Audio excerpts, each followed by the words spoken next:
Welcome to the Wed Pro podcast, the podcast for Wed Pros no matter their stage. We are your hosts, Katie and Roxy, and this is the Wed Pro podcast.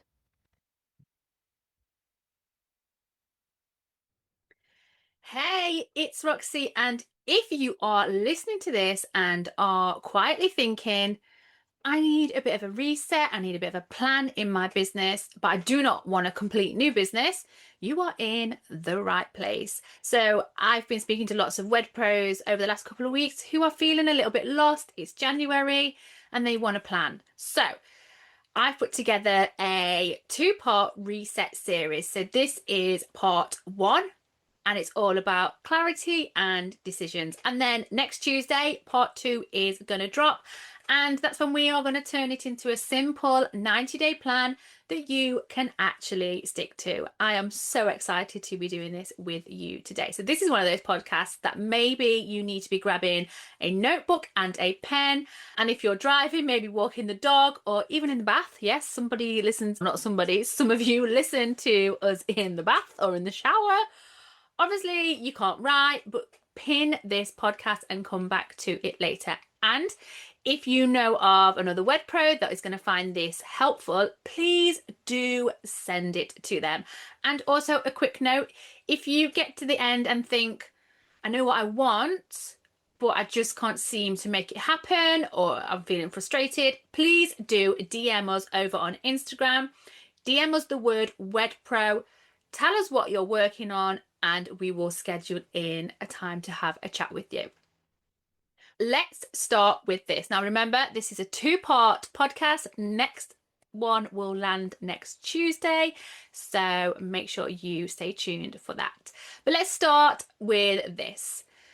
It's not about starting over. It's not about burning everything down that you've ever created. And it's definitely not about doing more. You need to know that. It's about recalibrating your business for 2026. I can't even believe I'm saying it 2026. It's about doing that in a way that feels steady and realistic and that actually supports your life. Because I see so many wedding suppliers doing this thing when January hits. They set these big goals, they get hyped for about a week and a half, and then by February, they're back in that same old loop, busy, reactive, and wondering why nothing is changing. So today, we do it differently, right? We're going to get clear, and then we are going to make decisions. So here we go. Open your notebook, and I want you to write at the top of the page, I want you to write this question. If 2026 had a headline, what would it be? Now, I don't want you to overthink it. I want you to write the first thing that comes to mind. And I'll give you a few examples just to help get your brain moving. Booked out with the right couples. Higher prices, fewer weddings, more space to breathe. Maybe you want a calmer business, better cash flow. Maybe you want to be known for something this year, maybe your style, rather than just your availability. Now, write yours down. And then pause for a second and look at it. Give it a good look. This headline matters because it's giving you direction. It becomes a filter for everything else. And when you are deciding what to say yes to, what to post, where to invest money, what to stop doing, you need to come back to this headline and ask yourself, does this decision, does this thought I'm having, does this piece of content, does this support it? Okay, next page. And this bit is simple, right? But it's really powerful if you do it properly. And properly, not the version where you rush it and you tell yourself you'll think about it later. I want you to jot down these 3 questions. What worked in 2025? So what worked last year that you are genuinely wanting more of? Write that one down. Next one, what drained you?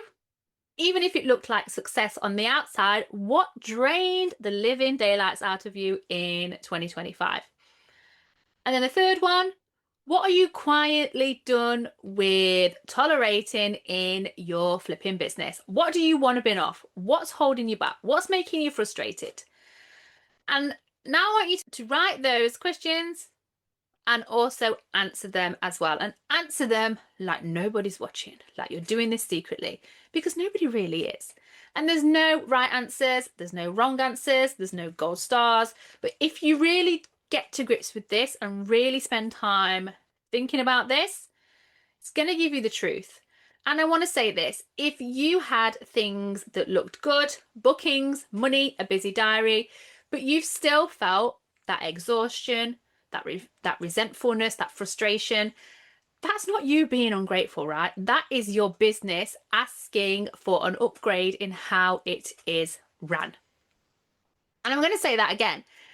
If you've had massive success this year, maybe your diaries look good, maybe the bookings have been coming in, you've had lots of money, but you still felt exhausted or resentful, that's not you being ungrateful. That is your business crying out for an upgrade. And I want to give you a bit of a real life example here. We have seen photographers, planners, stylists, even venues who are technically, on paper, doing really well. But on the inside, they are feeling like they are drowning. I always call this like the swan effect, where you look calm as anything on the surface, but underneath you are paddling like hell. One photographer told us, I'm booked, but I'm feeling trapped, because the diary was full of shorter bookings, lots of travel, and clients who needed lots of hand holding. And she was saying yes because she thought, well, at least it's money. So on paper, she looked like she was booked out. But in real life, she felt like her business owned her. She came to us and we helped her do a reset. And her reset was not booking more. Her reset was booking better. Better clients, better fit, better boundaries, and better pricing. So her reset was not to book more, her reset was to book better, better clients, better fit, and better boundaries, and better pricing. And that is what this type of work is for. Okay, next thing I want you to write down, and write this at the top, the very top. My business by December 2026. And with this, you're not planning every detail, you are describing what life and work feels like once things are working properly. Writing short, simple statements, like you're explaining your business to a friend who has not seen you in ages maybe. And write it as if it is already normal for you. So no I hope, no maybes, just what it is.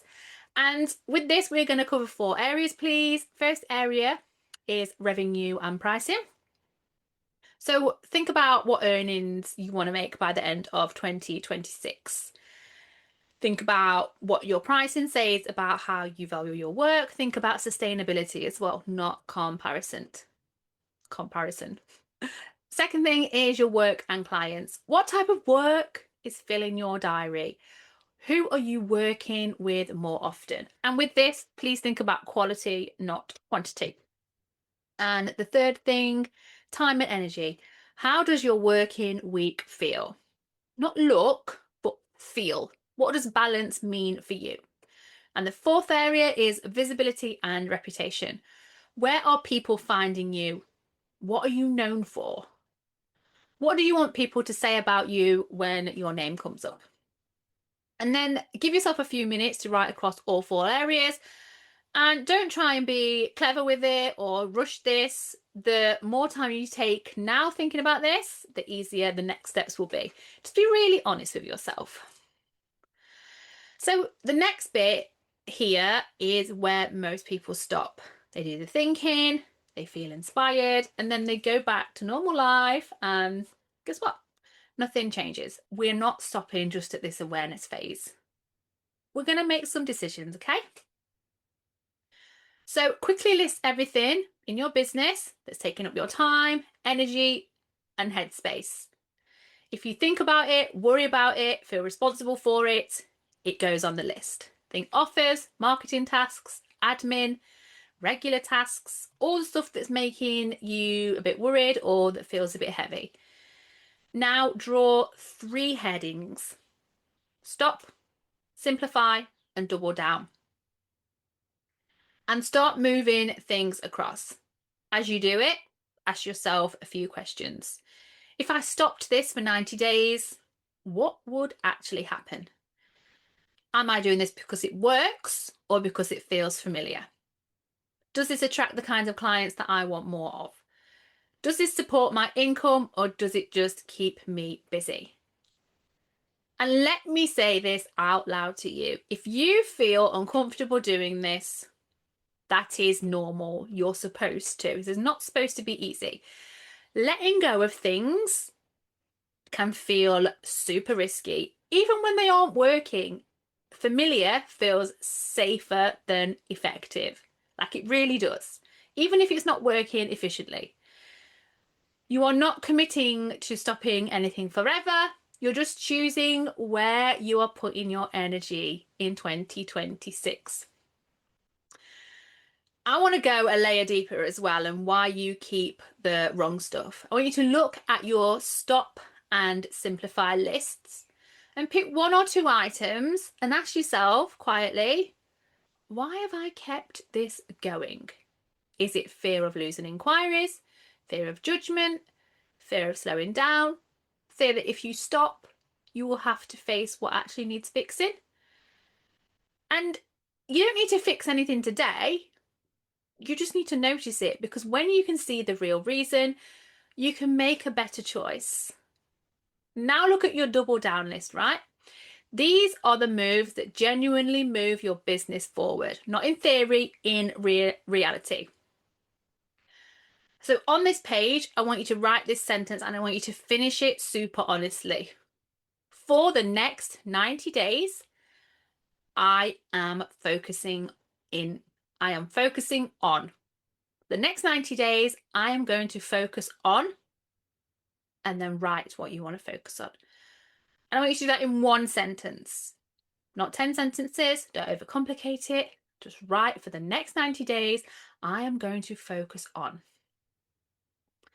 So let me give you a few examples of what doubling down might look like so your brain has something real to latch onto. Number 1 is an example of a planner who realised she was spending loads of time on inquiries that were just never going to book her. Her double down was improving her inquiry process and follow-up process, so she spent time with the right leads, not just any old leads.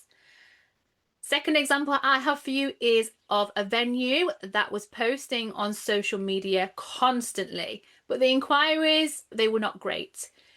Their double down was relationships, working with a handful of local suppliers and planners who already had their ideal couples.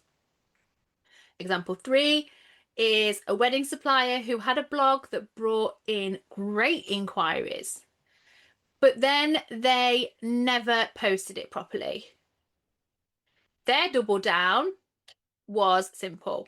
1 good piece of content, that sharing it consistently in places their couples actually looked. None of these things are super complicated, are they?